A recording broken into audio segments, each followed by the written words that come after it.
I think there's a myth that mesothelioma doesn't exist anymore because the import of asbestos has stopped and has been banned within building materials. I don't think people realise the latency period from being exposed to asbestos to becoming poorly.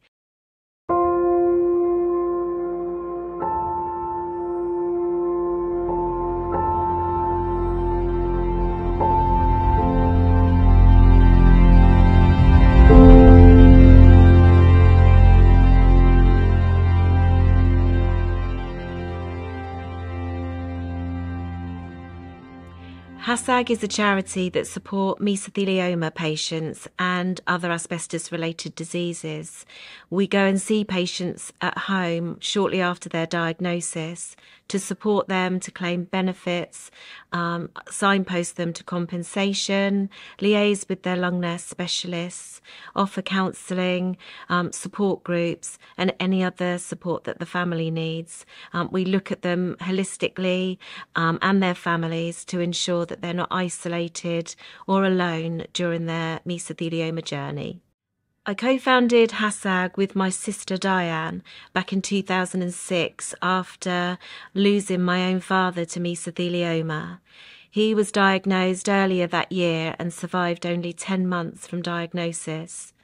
And we found the journey from his diagnosis to him sadly passing away incredibly isolating. We had no support, didn't know where to get certain things like a perching stall, how to get benefits, who to turn to. So after we lost him, my sister and I decided to set up what was originally a support group, a coffee morning, to meet other people that had been diagnosed, and the charity has snowballed from there. I'm really passionate about making sure that others don't have the same journey that we did as a family. We need to make sure that when a patient is diagnosed that they get expert advice, not just about compensation, benefits advice, but they're put in the right direction for treatment, trials, ensuring that they have everything that they need and they don't have to search for it. It's incredibly important to me to make sure that we kind of wrap our arms around the family and ensure that they're not isolated during this really difficult time for them, and to focus on the family as well, to make sure that they're well supported, because the carers are just as important as the patient. I think there's a myth that mesothelioma doesn't exist anymore because the import of asbestos has stopped and has been banned within building materials. I don't think people realise the latency period from being exposed to asbestos to becoming poorly. I don't believe that we've reached the peak of people being diagnosed with mesothelioma and other asbestos-related diseases. So it's incredibly important to us as a charity to ensure that people are aware of the dangers of asbestos. We all like to knock down walls, extend our houses, have a nice kitchen diner, but do we really check to make sure that when we knock those walls through, they don't contain asbestos?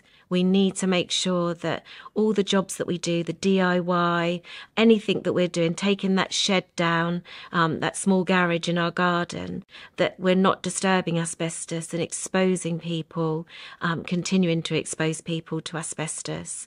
So we must raise awareness of how dangerous this product is. So we offer a wraparound service. Initially, we'll book an appointment to see the patient and their loved one in their home so that we can sit with them and talk through their worries, concerns, any questions that they have about mesothelioma. And we'll fill out a number of forms to enable them to receive certain entitlements from the government.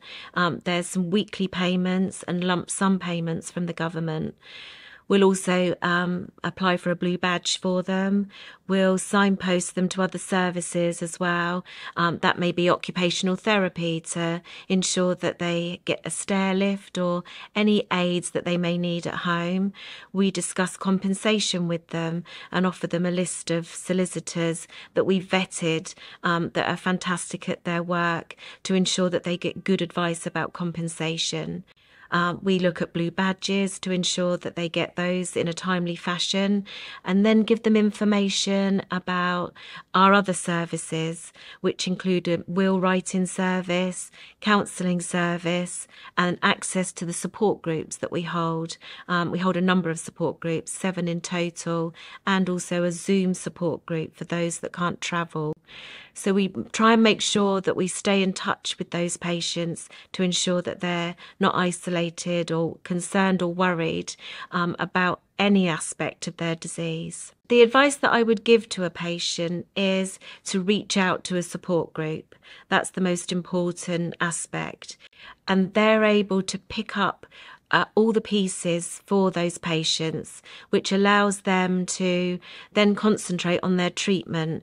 They don't need to worry about form filling and making sure that entitlements are in place and searching for a solicitor and worrying about where they can get counselling and to meet other people that have been diagnosed with the same.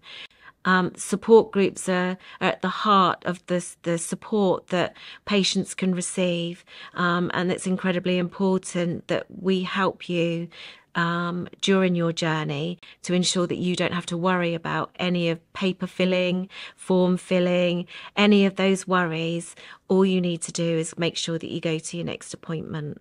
We're very passionate about making sure that the law firms that are on our panel are vetted fully.